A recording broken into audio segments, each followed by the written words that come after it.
जब यह निश्चित तौर पर माना जा रहा था कि देश की सियासत की सबसे बड़े विपक्षी दल और देश की दूसरी सबसे बड़ी राजनीतिक पार्टी का वही शख्स दोबारा अध्यक्ष बनने वाला है जिसके लिए पार्टी के भीतर का संविधान बदला जाता है, ऐसा नहीं होता।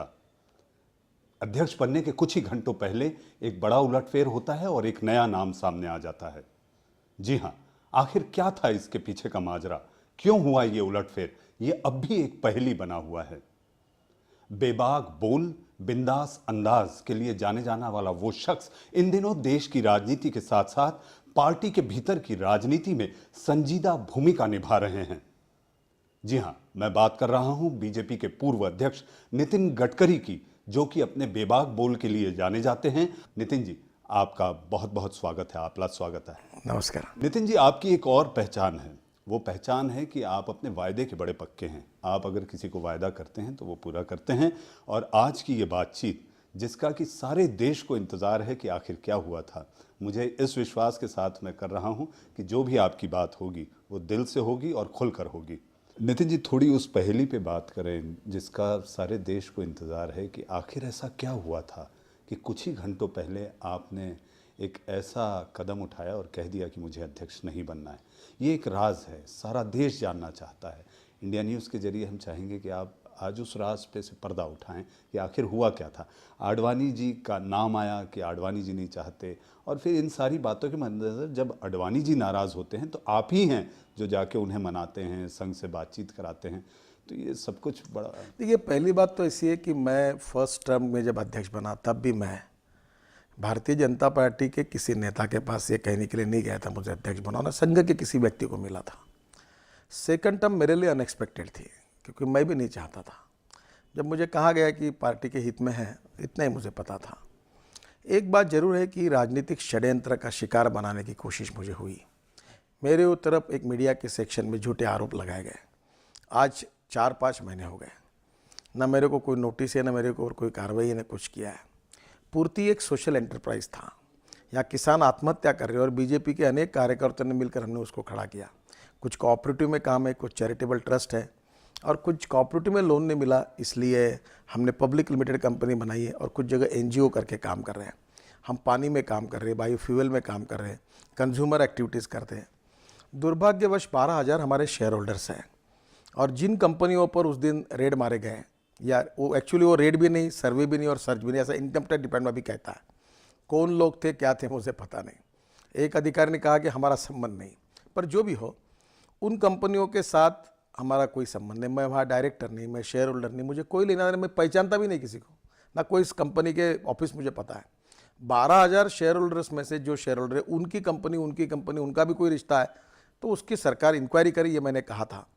उस दिन बराबर मैं फॉर्म भरने के एक दिन पहले वहाँ जानबूझकर उन कंपनियों के ऊपर जिसमें मेरा कोई संबंध नहीं, डायरेक्टली भी नहीं और इनडायरेक्टली भी नहीं, 4 महीने कोई प्रूव भी नहीं हुआ है, पर मेरे तरफ विंडेक्टिव एटीट्यूड से उस दिन जानबूझकर किया गया, क्योंकि कुछ तत्व मुझे अध्यक्ष पद का फॉर्म भरने से रोकना चाहते नहीं तो क्या नितिन जी, आपके पार्टी के भीतर के लोग सरकार के साथ मिलकर आपके खिलाफ षड्यंत्र? नहीं, जब ये बात हुई तब मैं मुंबई में था, तब मुझे फ़ोन पर हमारे प्रमुख नेताओं ने बातचीत करते हुए पूछा कि ये ऐसा हुआ, अखबार में आ रहा, मीडिया लिख रही है, हमको पूरा विश्वास है कि आप निर्दोष हैं, पर अब ये अध्यक्ष बनने के बाद आपके लोग पीछे लगेंगे तो कैसे करना। तो ये जब उनके मन की चिंता थी तो मैंने 1 मिनट में कह दिया कि आप चिंता मत करिए, आप मेरा नाम बदल दीजिए, मैं नहीं बनना चाहता हूँ, मैं इमीडिएटली रिजिग्नेशन भेज देता हूँ, आप नए नाम का विचार करो। मैं नहीं चाहता हूँ कि मेरे कारण पार्टी बदनाम हो, मेरे कारण पार्टी को जवाब दे सके। ये बात अलग है कि मेरा दामन साफ है। मैंने उस समय भी कहा था कि इसकी इंक्वायरी करें, अब इंक्वायरी हुई भी है, उसके रिपोर्ट भी आगे आएंगे। ना मेरा कोई संबंध है, ना कोई लेना है, ना कोई देना है। नितिन जी, ये बड़ा सवाल रहा कि हाल ही के दिनों में जो कुछ हुआ उसमें आडवाणी जी को जब राजनाथ जी ने आपसे कमान ली थी तो उन्होंने ये कहा था कि उनके जो तमाम आरोप थे उस पर वो काम करेंगे और उस पर वो सारी चीज़ों पर विस्तार से सफाई देंगे। ऐसा होता दिखाई नहीं दे रहा। देखिए, भारतीय जनता पार्टी एक लोकतांत्रिक पार्टी है, और 1980 में हमारी पार्टी की स्थापना होने के बाद इस पार्टी की पहचान अटल आडवाणी जी की पार्टी करके रूप में हुई है। अटल जी और आडवाणी जी हमारे दोनों शीर्षस्थ नेता, हमारे प्रेरणा स्रोत हैं, हमारे गाइड है, हमारे फिलोसोफर हैं। ये बात जरूर है कि समय के अनुसार पार्टी में हर समय नया नया नेतृत्व उभर कर सामने आएगा, युवा नेता सामने आएंगे, नेतृत्व बदलते रहेगा। पर पार्टी में जो अटल जी अडवाणी का स्थान है वो एक इस प्रकार का कि जो हमारी नींव के पत्थर है, और इसलिए जब उनके मन में कोई दुख है, दर्द है, कुछ भावना है, तो हम सब लोग मिलकर उसको समझकर सुलझाने की कोशिश करेंगे। जो कुछ हुआ वो हम सब के लिए बहुत ही दुखद था, दुर्भाग्यपूर्ण था। नितिन जी, एक और बात जो हमेशा दिखाई देती है, ये आमतौर पर कहा जाता है कि आरएसएस बीजेपी को चला रहा है या कुछ ऐसे नेता जो ड्राइंग रूम में बैठकर, लिविंग रूम में बैठकर इस पार्टी को चलाते हैं। देखिए, आरएसएस कभी बीजेपी को चलाता रहे, और आप मुझे अनेक सालों से जानते हैं, मैं किसी के रिमोट कंट्रोल के रूप में कभी काम नहीं कर सकता। पर संघ का स्वयंसेवक होने के नाते मैं आपको एक बात बताता हूँ, मैं 3 साल अध्यक्ष था। संघ ने इस प्रकार का कोई हस्तक्षेप कभी किया नहीं है, और संघ करना भी नहीं चाहता। लेकिन नितिन जी, ये सब कुछ होता है पार्टी के भीतर, संघ के सुरेश सोनी जाते हैं, मिलते हैं, तमाम चीज़ें होती हैं, तो संघ की कहीं ना कहीं बात तो रखी जाती होगी। देखिए, ये बात तो जरूर है कि संघ विचारधारा से प्रेरणा लेकर हम में से अनेक कार्यकर्ता काम कर रहे हैं। ये भी सच है कि जनसंघ की जब स्थापना हुई थी तो राष्ट्रीय स्वयंसेवक संघ ने 47 के बाद उनको लगा कि एक राष्ट्रवादी पहचान का एक राजनीतिक दल होना चाहिए, इसलिए उसको सहयोग भी किया था। और तब से फिर जनता पार्टी बनी, क्योंकि लोकतंत्र को बचाना था। और जनता पार्टी के बाद हमको ऐसी स्थिति आई कि भारतीय जनता पार्टी का निर्माण करना पड़ा। अल्टीमेटली वैचारिक धारा का विचार करते हुए राष्ट्र के पुनर्निर्माण के लिए हम जो काम कर रहे हैं उसमें संघ के स्वयंसेवक संगठन, उससे हमारा समन्वय होता है, कभी सहकार्य होता है, कभी संवाद भी रहता है, लेकिन कंट्रोल नहीं है। कंट्रोल नहीं है। हम एक राजनीतिक पार्टी है, और हम लोग लोकतांत्रिक पार्टी है। माँ बेटों की, पिता पुत्र की, या होलसेल किराने की दुकान ऐसी पार्टी नहीं है। आप देखो, हिंदुस्तान में जितनी राजनीतिक पार्टी है, 90% पार्टी है तो लगभग परिवार के मालिकियत ही उनके ऊपर है। ये कहना पड़ेगा कि ये पार्टी ऐसी है कि जिनको कंट्रोल करने वाले परिवार नहीं है। नितिन गडकरी जरूर पार्टी का अध्यक्ष था, आज राजनाथ सिंह जी है, पर भारतीय जनता पार्टी नितिन गडकरी की भी नहीं और राजनाथ सिंह की नहीं, ये कार्यकर्ताओं की पार्टी है। नितिन जी, आडवाणी जी कहते हैं कि सुरेश सोनी, उनकी भागवत जी से जो बात हुई कि उनकी जो ताकत है, उनका जो वर्चस्व है, उसको थोड़ा कम किया जाए। सुरेश सोनी से वो आहत होते हैं, तो भागवत जी ने उन्हें ये एश्योरेंस दिया है कि हाँ, ऐसा किया जाएगा। नहीं, ये सब बातें बेबुनियाद है। आडवाणी जी ने क्या बात की, आडवाणी जी ने बाहर कहा नहीं। भागवत जी ने उनसे बात की, ये बाहर मालूम नहीं। और जो बात मुझे मालूम है उसमें से ये विषय भी उसके साथ नहीं है।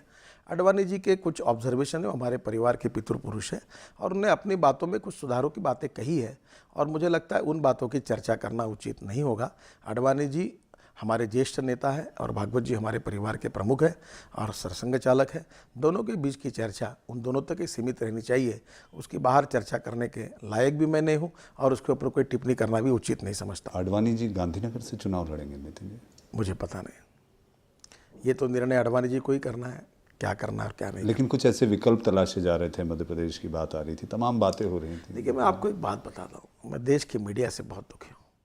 ना आडवाणी कोई कह रहे कि मैं कैसे लड़ना चाहता हूँ, ना कोई चर्चा इस बात की है, ना कुछ है। आप दुनिया भर की आप ही के पार्टी के लोग खबरें दे देते हैं। अरे चलते रहा, अभी मैं कहाँ से लड़ रहा हूँ, ये 50 से खबरें आई।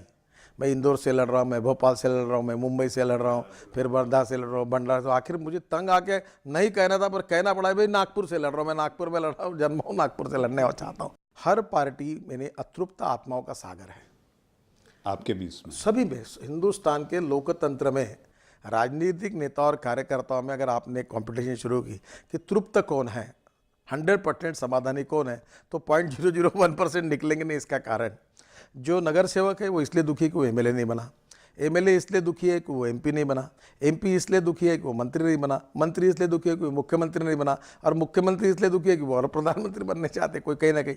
तो देखिए, ये जो अतृप्त आत्मा है ये सभी पार्टियों में घूमते रहते हैं। लेकिन अगर कोई बड़ा नेता ही पार्टी के भीतर का इस तरह से ब्रीफिंग करे, अब खबरों को तो देखो, बीजेपी में तो मैंने एक बार मजाक में कहा था राजनाथ सिंह जी को कि हमारे राष्ट्रीय कार्यकारिणी में सबके गले में जब हार डालते हैं, एक दुपट्टा डालते हैं, तो तीसरी और चीज़ ले जाए। बोले क्या? तो बोले चिकट पट्टी ले जाओ, और हार डालने के बाद दुपट्टा मुंह पे लगाने के लिए एक पट्टी भी चिपका दो। हमारे लोगों की बीमारी है कि मीडिया को देखकर सब लोग बोलना शुरू करते हैं। देखो, कांग्रेस पार्टी से हमने सीखना चाहिए, वो ऐसे कोई भी आके मीडिया पे नहीं बात करता। हम इतने लोकतांत्रिक बने हैं कि जो उठता वो मीडिया के सामने अपना मुक्त चिंतन कर देता है। ये मुक्त चिंतन करने वाले नेताओं ने बीजेपी का बहुत नुकसान किया है और इसके लिए कभी ना कभी पार्टी को कठोर भूमिका लेनी पड़ेगी। अगर ऑफिशियल स्पोक्स पर्सन है, उनको पार्टी ने बताया भूमिका रखने का, तो बाकी लोग क्यों बोलते हैं? सभा मीटिंग होने के बाद टीवी वाले घेर लेते और हम बोल देते, भाषण रह जाता बाजू में और वो उल्टी तिल्टी न्यूज़ लगा के चला देता है। नितिन जी, एक और चीज़, आपको दुख है इस बात का कि आपका दोबारा अध्यक्ष बनना कुछ ही घंटों पहले बदला गया, आप नहीं बन पाए? कोई टीस मन में दर्द? 100% नहीं है। मैं बहुत खुश हूँ। मैं अपने रिसर्च काम में ध्यान दे रहा हूँ, कृषि विकास के काम में ध्यान दे रहा हूँ, पानी वाटर कंजर्वेशन में काम कर रहा हूँ, अभी विदेश में जा रहा हूँ, हाइड्रो पावर जो छोटे छोटे प्रोजेक्ट्स है उसको देख रहा हूँ, ऑर्गेनिक फार्मिंग में काम कर रहा हूँ और मैं हैंडलूम हैंडीक्राफ्ट्स में काम कर रहा हूँ और मैं लोगों की सेवा भी कर रहा हूँ। मैं आपको सही बताऊँ, अगर आप विश्वास रखे हुए हैं नहीं मुझे जी नहीं, मैंने शुरुआत में ही कहा था, आप बेबाक अंदाज। मैं बात तो सही बताऊँ कि मैं बहुत सुखी और समाधानी हूँ। मेरे मन के टीजर रिलीज़ हो गए, आनंद से जगजीत सिंह की गज़ल सुनता हूँ और मस्त आनंद से रहता हूँ। देखिए, मैं इस पार्टी में जो भी भूमिका मिले उसमें काम करूँगा और मैंने राजनाथ जी को भी कहा है कि आप मुझे कोई भी काम बताइए, मैं करूँगा। इतने हाथ जोड़कर कहा कि मुझे अपमानित करने का काम मत करिए, केवल जो काम देना वो दीजिए, मैं काम करते रहूँगा, बाकी मेरे लिए। लेकिन नितिन जी, आडवाणी जी की एक और टीस है, वो टीस ये है कि अटल आडवाणी और श्यामा प्रसाद जी के रास्तों से भटक गई है पार्टी, हमेशा कहते हैं, और इसमें लोगों में जो एक मैसेज जा रहा है, जो संदेश जा रहा है, वो अपने आप में पार्टी का भटकाव दिखाता है। देखिए, मैं आडवाणी जी से इस पूरे क्राइसिस में बहुत नज़दीक से मैंने चर्चा की है और मेरे मन का एक दुख और दर्द है। शायद आडवाणी जी के कुछ बातों से आप सहमत नहीं होंगे, शायद मैं भी सहमत नहीं होऊंगा, पर आपने आडवाणी जी के साथ अन्याय किया है। आडवाणी जी जो कुछ पत्र लिखा है वो देश का प्रधानमंत्री बनना चाहते या एनडीए का लीडर करके बनना चाहते या नरेंद्र भाई का विरोध करने के लिए कर रहे हैं, ऐसा कहना बहुत ही अनुचित और उनके ऊपर अन्यायपूर्ण है। सही बात यह है कि आडवाणी जी का अपना एक चिंतन है, आज तक उन्होंने पार्टी का काम किया है, कुछ बातें उनको लगती है कि पार्टी ने इस दिशा में जाना चाहिए। उनका सबसे बड़ा कंसर्न ये कि एनडीए बढ़ना चाहिए, एनडीए टूटना नहीं चाहिए, एनडीए में और नए नए पार्टियों को हमने साथ लेना चाहिए। इस बार देश को बचाने की आवश्यकता है, एनडीए टूटने की स्थिति अच्छी नहीं है। उनके बातों में कुछ दम भी है। दूसरी ओर कुछ बातें जो उनकी है उसके बारे में पार्टी की भी कुछ मर्यादा है, पर आडवाणी जी और अध्यक्ष जी के बीच में एक अच्छा संवाद हो, ऐसी कोशिश हमने की है। अध्यक्ष जी भी हमारे उनकी बातों के साथ चर्चा करके कुछ मार्ग निकालेंगे, जो नहीं निकल पाएगा उसमें हमारे संघ के अधिकारियों से भी चर्चा करके मार्ग निकलेंगे और हम सब लोग मिलकर, आज आडवाणी जी ने हमको यही बात सिखाई है, संघ ने सिखाई है कि सवाल ये नहीं है कि नितिन गडकरी का क्या होगा, आडवाणी जी का क्या होगा, नरेंद्र मोदी का क्या होगा। नितिन जी, लेकिन मौजूदा अध्यक्ष जी राजनाथ सिंह जी और मोदी की जोड़ी से आडवाणी जी थोड़े आहत तो दिखाई नहीं, बिल्कुल नहीं है, गलत बात है। देखिए, आडवाणी जी के नेतृत्व में हम सब लोग काम कर रहे हैं, अरुण जी, सुषमा जी, नरेंद्र मोदी, मैं, राजनाथ सिंह, हम सब लोग मिलकर हम पार्टी के लिए काम कर रहे हैं और मुझे नहीं लगता कि हमारे बीच में, देखो, मतभिन्नता होना अलग बात है और मनभेद होना अलग बात है। हमारे बीच में व्यू पॉइंट अलग अलग हो सकते हैं पर मनभेद नहीं है।